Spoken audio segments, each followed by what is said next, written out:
कोई भी काम करने वाले सबसे पहले थोड़ी भी समझवान और बुद्धिमान आदमी है तो सबसे पहले परमात्मा का शुक्र करता है। क्यों करता है कि उसकी इच्छा के बिना इस संसार में पत्ता भी नहीं हिलता,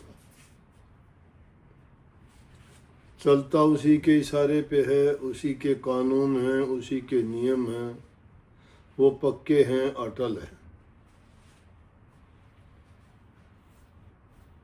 परंतु कोई भी चीज़ किसी से हासिल करने के लिए आदमी उससे अनुरोध करता है, प्रार्थना करता है, विनती करता है। अगर ऐसा नहीं करता है तो या तो वो जो भी याचना करता है उसको वो चीज़ मिलती नहीं है, उसको हासिल नहीं कर सकता। अगर कोई दीनहीन होके और किसी से प्रार्थना करता है तो वो उसकी मन की भावना को जागृत कर देता है। जो उसके हृदय में दया है वो पैदा होती है उसको देख के, तो उसको कभी खाली नहीं रहने देता, अवश्य देता है। तो जब बल्कि यहाँ तक कि स्कूलों में भी ये परंपरा पड़ी हुई है कि जब भी बच्चे जाते हैं तो सबसे पहले प्रेयर करवाते हैं। प्रेयर अंग्रेजी का लफ्ज़ है, हिंदी में तो वही प्रार्थना है, विनती है, याचना है। सब याचक बन के प्रार्थना करते हैं। विद्यार्थी हैं इसलिए वो विद्या का दान मांगते हैं।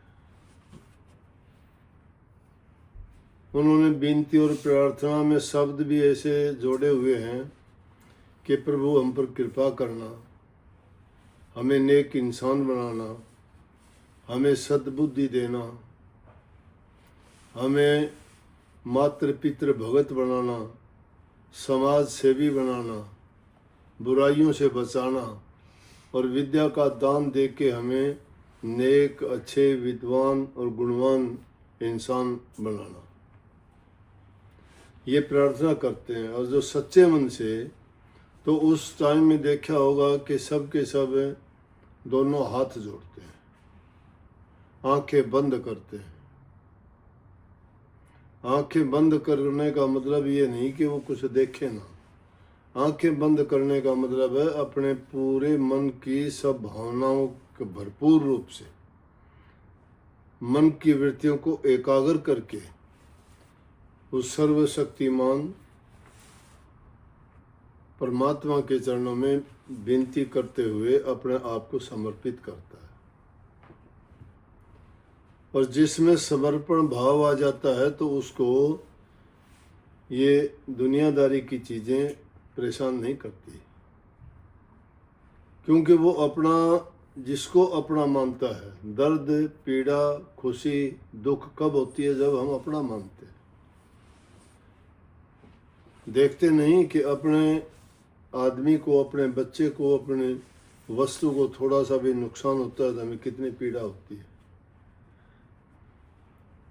नहीं तो सड़क पर चलते हुए देखते हो दुर्घटना होती है, कोई इंसान सड़क के किनारे मरे पड़े हैं, हम देखते ही नहीं क्यों है, कौन है, क्यों मर गया। और हमारा अगर आदमी होता है उसको थोड़ी सी चोट लग जाती है, हम उसको डॉक्टर के पास लेके भागते हैं, दवाई करते हैं, पट्टी बांधते हैं, कितनी परवाह करते हैं। दुख किस चीज़ का हुआ? अपनेपन का। हम अपना मानते हैं इसलिए, और जिसको अपना मानते हैं उसको हम अपना अंग ही मान लेते हैं, क्योंकि उसका दुख और दर्द, उसकी हंसी खुशी सब हमसे मिली जुली है, उसको अपना मान लिया। इसीलिए संतों ने, महापुरुषों ने प्रचार करके तो ये बताया कि किसी भी चीज़ में अपना इतना ममत्व ना डालो, इतने उनके बंधन में ना बंधो कि तुम उसको अपना मान लोगे। क्यों? जब किसी को इस तरह के बंधन में बंध जाते हो तो आप जो मालिक है उसकी भक्ति नहीं कर सकते, क्यों नहीं कर सकते कि ये बंधन काटे नहीं जा सकते, ये जगत के बंधन है और वो बंधन हम मन से बांधते हैं। लेकिन चर्चा तो हमने करनी थी ना प्रार्थना पे, विनती पर। तो हमने भी यहाँ ये परंपरा है, जब भी कोई शब्द वाणी का पाठ करते हैं, जब भी हम सत्संग शुरू करते हैं, हम एहसान गुरु का मानते हैं कि गुरु ने हमें वो ज्ञान दिया, गुरु ने वो रास्ता दिखाया कि जिससे हमें ये पता लगा कि हमें अपना कर्म सुधारना चाहिए, खोटे मंदे बुरे कर्म करने से बचना चाहिए। क्यों बचना चाहिए? कि अगर हम बुरा करते हैं तो परिणाम उसका बुरा होगा। जो बुरा होगा वो हमेशा कष्टदायक होता है। जब कष्ट होगा तो हमारा ध्यान, हमारा ख्याल, हमारा विचार सारा उस पीड़ा में, दर्द में रहेगा। और जिसको जो जैसी लगन हो जाती है, उसका ध्यान जब उसमें हो जाता है तो उसके मन में शांति नहीं होती। शांत चित्त जिसका नहीं है वो कभी भी भक्ति में उसका मन नहीं लग सकता।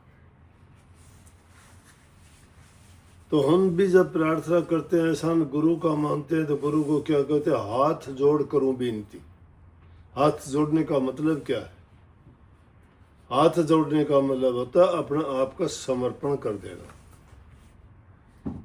हाथ जोड़ने के साथ साथ पूरा शरीर ही उनमें आ जाता है। और शीश नवाना,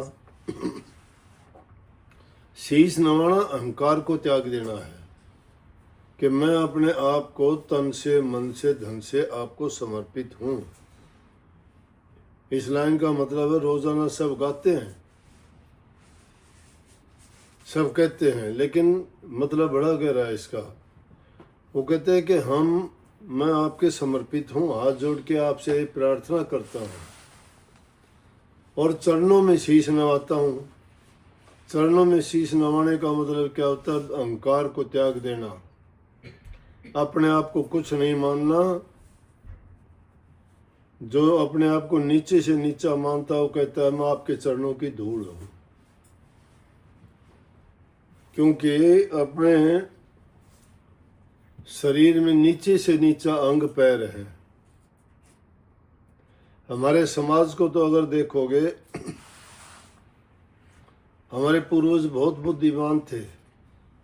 समाज को 4 भागों में बांटा था कि समाज के लोग मिलजुल के अपने अलग अलग काम करते हुए एक दूसरे के सहायक हों।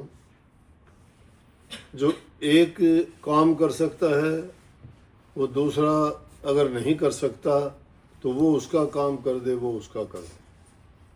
4 वर्ण में सब जातियां थी और पहले नंबर पे उनमें थे ब्राह्मण। ब्राह्मणों का काम था पढ़ना, पढ़ाना, धार्मिक अनुष्ठान करना, जितने भी क्रियाक्रम हैं, यज्ञ हवन, पूजा पाठ करना, ये पंडितों का काम, ब्राह्मण वर्ग का काम था। वो तीनों वर्गों के लिए ये काम करते थे। दूसरा वर्ण जो बनाया गया था वो थे क्षत्रिय।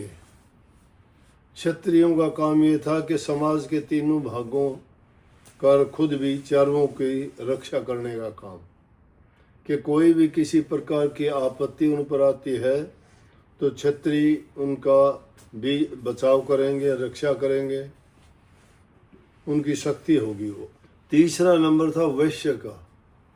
वैश्य का काम था व्यापार करना। जो चीज़ें वहाँ नहीं थी तो उनको कहीं से भी वो उपलब्ध करवाते थे, अपनी चीज़ों को दूसरी जगह ले जाते थे। व्यापार करना काम उनका काम था। और चौथे थे शूद्र। शूद्र क्या था कि तीनों समाज जो हैं उनकी सेवा करना। बात कुछ और थी, बातों को समझने में कमी रही, मान कुछ और ली। अगर देखा जाए तो चारों वर्ण इस दुनिया में बनाई गई वो जातियां नहीं थी, चारों वर्ण इंसान के शरीर में थे। और उनमें पहला दर्जा आता है मस्तिष्क का। ये ब्राह्मण है हमारे शरीर में। हमारा शरीर पूरा समाज मानिए तो ये हमारा मस्तिष्क है। इसका काम सोचना, विचार करना, जितने भी ज्ञानवान की बातें हैं सब हमारे दिमाग ये काम करता है। क्षत्रियों का काम है हाथों का, ये दूसरा अंग था समाज का। हमारे शरीर पर कोई भी कुछ भी आपत्ति आती है तो हमारे हाथ हमारा बचाव करते हैं, सुरक्षा भी करते हैं। कोई भी काम करना हो, कितना भी, अगर आग जलती है, पता है कि इसमें जल रहा है, किसी भी चीज़ को बचाना हाथ जाएगा और दूसरा अंग कोई नहीं जाता। शरीर पे कोई भी दुख होता है हाथ उसको पकड़ेगा। तो ये शरीर का दूसरा अंग हमारे हाथ से क्षत्रिय। और तीसरा अंग जो वैश्य था ये हमारा पेट है। खाया पिया सब इसमें जाता है, शरीर के अंगों के हिस्से बांट के ये देता है सबको। और पैर हमारे शुद्ध हैं। पैर नहीं देखते आप, इनको कीचड़ में जाना है तो वहाँ जाएंगे, पानी में ये चले जाएंगे, कोई और गंदगी पड़ी है उसमें भी पैर ले जाएंगे। कभी हाथ टेक के जाते हैं उसमें? नहीं। सेवा करने का काम हमारे पैरों का था। तो समाज की जातियां बना ली गई, लेकिन वो चारों जातियां थी इंसान के ही शरीर में। लेकिन हम जब अपना समर्पण करते हैं तो कहते हैं कि हम तो आपके चरणों की धूल हैं। हम धूल के समान भी नहीं है, धूल भी नहीं मानते, हम कहते हैं धूल के समान भी नहीं है। तो हाथ जोड़ के हम कहते हैं, हाथ जोड़ करूं बेनती चरण निभाऊं शीश। सारी बातें कह दी गई कि मैं 8 अंगों से हाथ जोड़ के अपने शीश को, शीश जो आदमी हाजिर करता है कि जिसने अपना अभिमान दे दिया, शरीर दे दिया, उसने सब दे दिया, उसके साथ सारी चीज़ें चली गई। क्योंकि गर्दन काटते हुए इंसान का कोई अंग नहीं रहा। हाथ कट जाएगा जिंदा रहेगा, टांग कट जाएगी जिंदा रहेगा, गर्दन काट दो क्या रहेगा इंसान, खत्म। इसलिए इसको झुका के कहते हैं कि ये जो मैंने आपको दे दिया है तो मैंने आपको समर्पित कर दिया है। मेरी ये प्रार्थना है, आप मेरे ऊपर कृपा करें। क्योंकि जिस दुनिया में, जिस देश में मैं आया हूँ, यहाँ अंधकार ज़्यादा है, अज्ञान ज़्यादा है, पाप कर्म ज़्यादा फैला हुआ है। क्यों है ऐसा? कि ऐसा इसलिए है कि इसका रचने वाला ये चाहता है कि यहाँ जो हैं ये लोग ऐसे ही कर्म करते रहें और उनका कर्म के अनुसार इनको अपना कर्म भोगने के लिए वापस आएं और जाएं। इसीलिए जन्म मरण का रोग इस जीव को लग गया। लेकिन संतों के पास वो ताकत है, ये हमारे गुरुओं ने हमें सिखाया है, प्रभु ने खुद संतों को भेजा है। इसीलिए कहते हैं कि संत अपने काम से नहीं आते तो दुनिया में कैसे संत पैदा हो गए, कहाँ से ये शुरुआत हुई? ये शुरुआत ऐसे हुई कि हम यूँ तो 84 लाख प्रकार के जीव, परमात्मा कहता है सारे चर अचर के जीव मैंने बनाए, सब जीव जंतु पशु पक्षी मैंने बनाए, लेकिन उनमें सबसे उत्तम मैंने इंसान को बनाया है। इंसानों में भी मैंने उनमें उत्तम ब्राह्मणों को बनाया है, ब्राह्मणों में भी मैंने वेद पाठियों को बनाया है, वेद पाठियों से भी ज़्यादा मैंने उन लोगों को बनाया है जो ब्रह्म को जानते हैं और आत्म साथ करके आत्म को पहचानते हैं। तो उनमें भी भगत हैं, जो संत हैं, जो प्रभु को नित्य प्रति याद करते हैं। मैं उनको सबसे ज़्यादा प्यार करता हूँ। इसलिए कहते हैं कि परमात्मा हमेशा भक्तों के दिल में रहते हैं।